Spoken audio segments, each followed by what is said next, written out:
Hi hello pebbles wears. இப்போ நான் வந்து புதுக்கோட்டையில் இருக்கிறேங்க.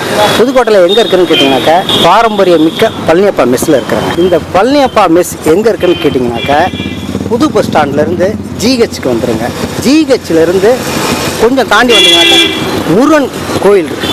முருகன் கோயில் ஆப்போசிட்டில் தாங்க நம்ம பழனியப்பா மெஸ் இருக்குது. இந்த பழனியப்பா மெஸ் பாரம்பரிய மிக்க மெஸ்ஸுன்னு சொல்கிறாங்க. வாங்க உள்ளே போய் சாப்பிட்டு பார்த்துட்டு என்னன்னு சொல்கிறேன், நீங்களும் வாங்க.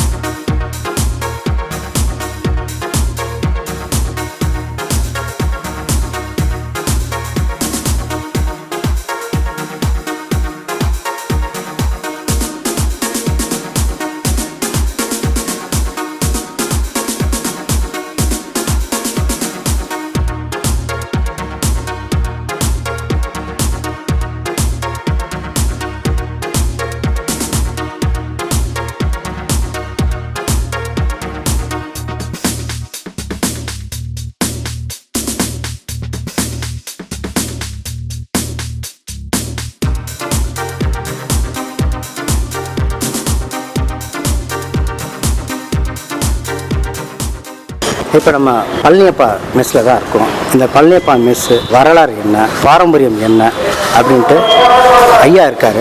நம்ம ஐயாட்ட கேட்டு என்னன்னு தெரிஞ்சுப்போம். வாங்க ஐயா. வணக்கம். வணக்கம். சாரோட பேர் சார்?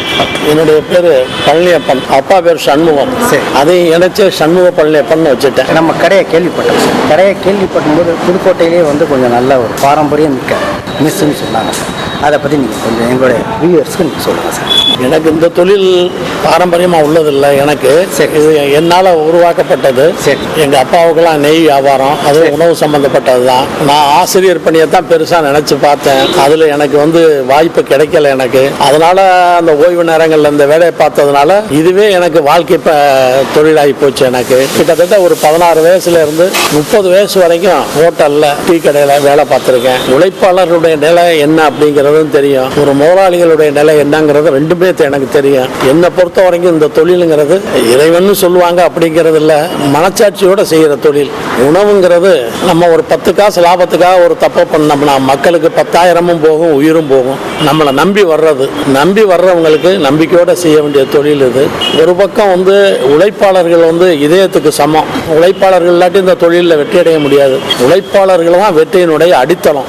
கண்டிப்பாக சார். அதுக்கப்புறம் இதனுடைய புற அழகு வந்து உபயோகிப்பாளர்கள், வாடிக்கையாளர்கள். இந்த 2 பேரையும் நம்ம நிறைவுபடுத்திட்டாலுமே நம்ம அந்த தொழிலில் ஒரு சக்கரவர்த்திக்கு சமம். அவங்க மன நிறைவோட போகணும். நம்ம கொடுக்குற உணவு அவங்களுக்கு எந்த விதமான எதிர் விளைவுகளையும் உருவாக்கக்கூடாது. அது மாதிரி உழைப்பாளர்களும் நம்மள எப்படி இருக்கிறோம்னு நினைக்கிறோமோ அதே மாதிரி அவங்களும் நல்லா இருக்கணுங்கிற எண்ணம் நமக்கு வேணும். இது ரெண்டும் தான் இதுக்கு அடிப்படை.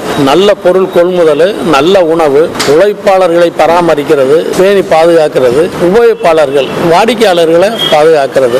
இது இருந்துட்டாலுமே இந்த தொழிலில் நம்மளை கடவுள்னு சொல்றாங்கல்ல, அவங்க கூட நம்மளை ஒன்றும் அசைக்க முடியாது. ஏன்னா அவனுக்கே நம்ம உணவு கொடுக்குறோம். ஆமா, அதாவது கடவுளை விட புனிதமானது மக்களுக்கு. அது மாதிரி இது நல்ல தொழில். இது பழனியப்பா மெஸ் எப்போ எந்த ஆண்டு தொடங்கப்பட்டது?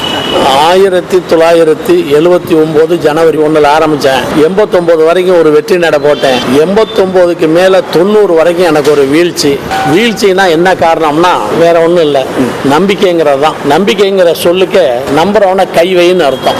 யாரையும் நம்பக்கூடாது, நம்புற மாதிரி நடிக்கணும். நம்ம கேட்குற கேள்விக்கு பதில் சொல்லணும், அவன் கேட்குற கேள்விக்கு நம்ம பதில் சொல்லணும். இந்த பதில் ஒழுங்காக இருந்தாவே நமக்கு நிர்வாகம் நல்லா இருக்கும். நான் வாழ்க்கையிலே வெறுக்கிற ஒரு சொல் என்னன்னா அது நம்பிக்கை தான். நான் வாழ்க்கையிலே ரொம்ப போற்றக்கூடிய சொல் என்னன்னா தன்னம்பிக்கை தான். நம்ம மனைவி மக்கள் சாப்பிட்ற மாதிரி வர்றவங்களுக்கு கொடுக்கணும். 2வது, பொருளோட தரத்தை விட உபசரிப்பு ரொம்ப முக்கியம். செல்விருந்து ஓம்பி வருவிருந்து பார்த்திருப்பான், நல்விருந்து வானத்தவர்க்குன்னு வள்ளுவன் சொல்லுவான். அதே மாதிரி அவையார் சொல்றப்போ சொல்லுவாங்க, முப்பாலமோடு பாலன்னா முகம் கெடுத்து இடுவாராயின் கப்பிய பசியினோடு கடும்பசி ஆகும் தானே. ஒப்பிய உவகையோடு உப்பில்லா கூலிட்டாலும் உண்பதே அமிர்தமாகும். உணவுக்கு வந்து அறுசுவைம்பாங்க, அறுசுவை கிடையாது. மனுஷன் சாப்பிட்றதுக்கு 9 சுவை, நவசுவை வேணும். உப்பு, உரப்பு, இனிப்பு, புளிப்பு, கசப்பு, துவர்ப்பு, அன்பு, உபசரிப்பு, புன்சிரிப்பு. இந்த 9 பூக்கள் இருந்தால் தான் உணவு தொழிலில் வெற்றி அடைய முடியும். இதுதான் அந்த தொழிலோட ரகசியம். நம்ம பழனியப்பா மெஸ்க்கு வார விடுமுறை ஏதாச்சும்?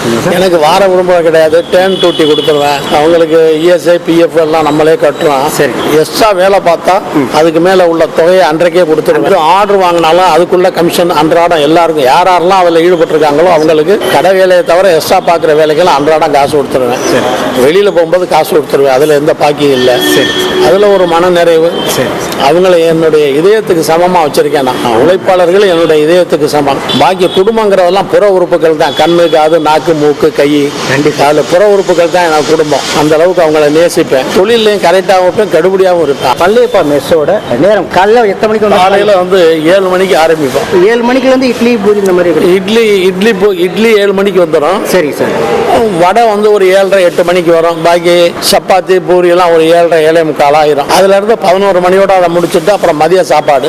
சரி. ஆனா தொடர்ந்து என்ன இருக்கோ தோசை சப்பாத்தி எல்லாம் தொடர்ச்சியா காலையில 7 7:30 இருந்து இரவு 10:30 11 மணி வரைக்கும் கண்டினியூவா கொடுப்பாங்க. மதியம் வந்தா இப்போ வந்து பிரியாணி இந்த மாதிரி நான்வெஜ் ஐட்டம் நிறைய. இப்போ நைட்டு எத்தனை மணி வரும் சார்? நைட்டு 10:30 மணியோட க்ளோஸ் பண்ணிடுவோம். ஆமா, ஏன்னா அதுக்கு மேல வச்சு வேலை பார்க்க முடியாது.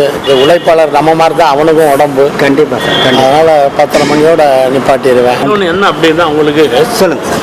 மக்களை நாம் தற்காலிகமாக ஏமாற்றினால் மக்கள் நம்மை நிரந்தரமாக ஏமாற்றி விடுவார்கள். அருமை சார். மக்களை ஏமாற்றணுங்கிற எண்ணமே வரக்கூடாது. ஆமாம், அதான் இதில் ரொம்ப அடிப்படை. கண்டிப்பாக சார். ஐயா சொன்னது ரொம்ப ரொம்ப ரொம்ப மறுக்க முடியாத ஒரு உண்மை. ரொம்ப நன்றி சார். ரொம்ப நன்றி சார். நானும் இங்கே சாப்பிட்டுட்டு என்னான்னு ரிவ்யூ சொல்கிறேன். வாங்க.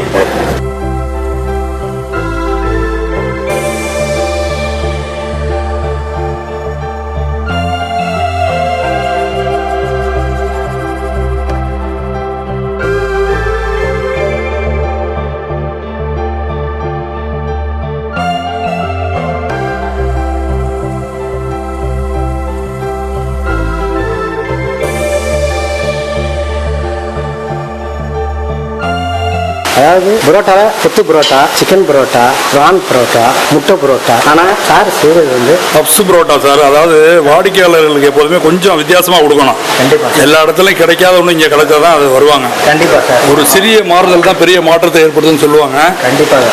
அதனால இந்த ப்ரிப்பரேஷன் முறையில் தான் இந்த புரோட்டா நம்ம தயார் பண்ண போகிறோம். கூட எல்லாமே ஒன்று தான். இந்த சின்ன ஒரு டிஃப்ரெண்ட் தான் அந்த டேஸ்ட்டு, அந்த சாஃப்ட்னஸ் எல்லாம் கிடைக்க போகுது. அதை தான் இப்போ நம்ம தயார் பண்ணிக்கிட்டு இருக்கோம். சாரே வந்து நமக்காக இன்ட்ரெஸ்ட் எடுத்து இது வந்து பப்ஸ் புரோட்டா சாப்பிட்டு பாருங்கன்னு சொல்கிறாரு. அவரே மேக்கிங் பண்ணுறாரு. பாருங்கள் எப்படி பண்ணுறாரு.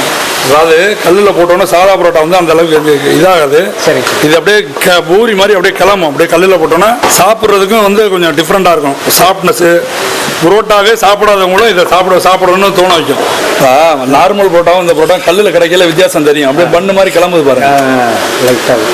அப்போ அடிக்கையில் அப்படியே பூ மாதிரி சாஃப்டாக அப்படியே. அதாவது ஒவ்வொரு இதுக்கும் ஒவ்வொரு டெம்பரேச்சர் முக்கியம். அதில் ஒரு சின்ன சின்ன விஷயம். கல்லில் புரோட்டா போட்டாலும் டெம்பரேச்சர் இல்லாமல் அந்த கல்லில் சூடு இல்லாத கல்லில் போட்டோம்னா அது அப்படியே ராட்டி மாதிரி இருக்கும். சப்பாத்திக்கு புரோட்டாவுக்கு கல் நல்ல ஹீட்டாக இருக்கணும். தோசைக்கு ஹீட்டு கம்மியாக இருக்கணும்.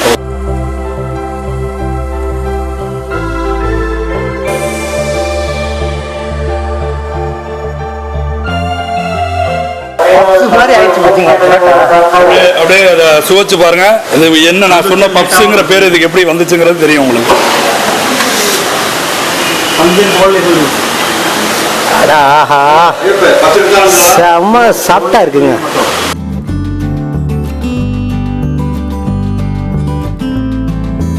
சார் சொன்னது கன்ஃபார்ம். ஏன்னா செம்ம பாருங்க எப்படி இருக்கு பாருங்க. Puffs parotta super sir. ரொம்ப தேங்க்ஸ் சார். கண்டிப்பாக அந்த புரோட்டா சாப்பிடுவாங்க. நானும் கேமராமேனு சேர்ந்து சாப்பிட்டுருவோம். உங்களுக்கு தர மாட்டேன் சார்.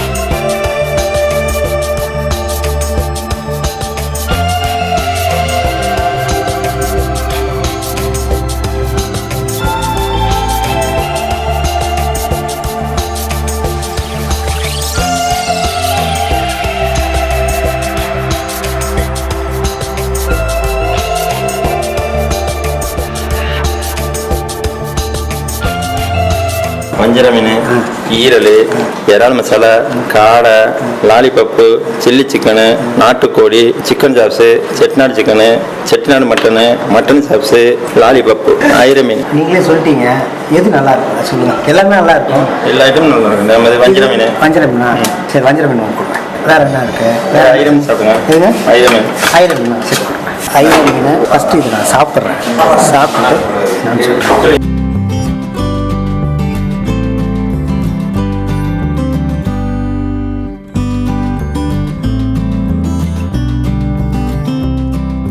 ஐர மீன் கிரேவி சூப்பராக.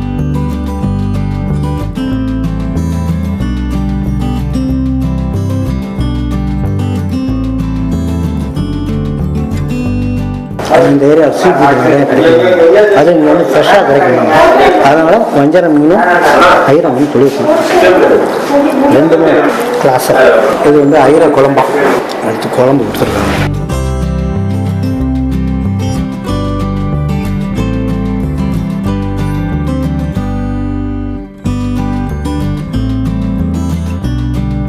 செம்ம டேஸ்ட்டு ஐர மீன் குழம்பு. பார்த்தீங்கன்னா பாரம்பரியம்னு சொன்னார் பார்த்தீங்களா, இந்த பாரம்பரியத்தில் புதுமையை புகுத்தி அந்த வீட்டு முறை மசாலாவோடு சேர்த்து சாப்பிடும்போது டேஸ்ட் இருக்குது. உண்மையில செம்ம டேஸ்ட்டு. வேறு என்ன இருக்கு? சிக்கன் குழம்பு, மட்டன் குழம்பு, மீன் குழம்பு கொஞ்சமாக. ஏன் திருப்பி மீன் குழம்புனா செம்ம டேஸ்ட்டு. இது இங்கே எஸ்பெஷலி பார்த்தீங்கன்னா மீனுக்கு அதிக முக்கியத்துவம் கொடுக்குறாங்க. செம்ம டேஸ்ட்டு. நிறைய வெரைட்டிஸ் இருக்குது, காமிச்சார் நிறைய வெரைட்டிஸ் இருக்குது. எல்லா வெரைட்டிஸும் நல்லா இருக்கும். இருந்தாலும் நான் வந்து மீன் நல்லா இருக்கும் அப்படின்றாலும் நீங்கள் வந்து எல்லாமே ட்ரை பண்ணி பாருங்கள். அடுத்து என்னென்னா இருக்குது? மட்டன் சிக்கன், மட்டன் குழம்பு, நாட்டுக்கோழி கிரேவி. நாட்டுக்கோழி கிரேவி, நாட்டுக்கோழி கிரேவியா? சரி, கொண்டாங்க. நெக்ஸ்ட் வந்து நாட்டுக்கோழி கிரேவி வந்துருச்சு.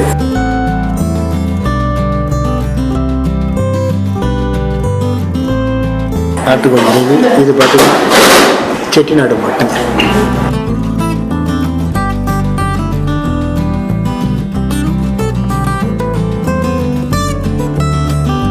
பாரம்பரிய சமையல்னு சொன்னது வந்து கன்ஃபார்ம்டு. செட்டிநாடு மட்டன் போனே எல்லாம் போல இருக்கு. இதில் கொஞ்சோண்டு கிரேவி இருக்கு.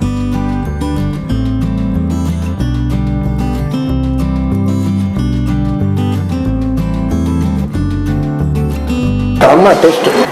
அடுத்து இன்னொரு ஸ்பெஷல் என்னன்னாக்கா அவரே சொல்கிறாரு. என்னென்ன ஸ்பெஷல்? மட்டன் கோலா. மட்டன் கோலா பாருங்கள். அடுத்து ரசம் கொடுங்க. நிறையா வெரைட்டிஸ் இருக்குது, ஆனால் நான் செலக்டிவ் ஐட்டமாக தான் சாப்பிட்டேன். நீங்கள் வந்து எல்லாமே ட்ரை பண்ணி பார்த்து ரசம்.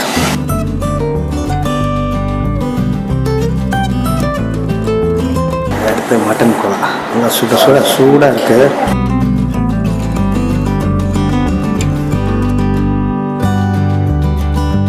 இதுவும் செம்ம டேஸ்ட்டுங்க. இந்த பழனியப்பா மிஸ் பண்ணவே பண்ணாதீங்க. எல்லாமே பாரம்பரிய டேஸ்ட்டாக இருக்குது. அதாவது ஒவ்வொன்றும் ஒரு சில ஹைலைட் இருக்கும் ஒவ்வொரு மெஸ்ஸுக்கும். இங்கே வந்து இந்த மெஸ்ஸில் வந்து ஹைலைட்டே என்னன்னாக்கா ஃபிஷ். அதாவது இந்த பாரம்பரியம்னு சொல்லாங்க பார்த்தீங்கன்னா, அதில் வந்து இங்கே வந்து புதுமையாக கொடுத்து அதுவும் ஒரு டேஸ்ட்டாக இருக்குது. நீங்கள் புதுக்கோட்டை வந்தீங்கன்னா இந்த பழனியப்பா மெஸ் வந்து சாப்பிட்டு பாருங்கள்.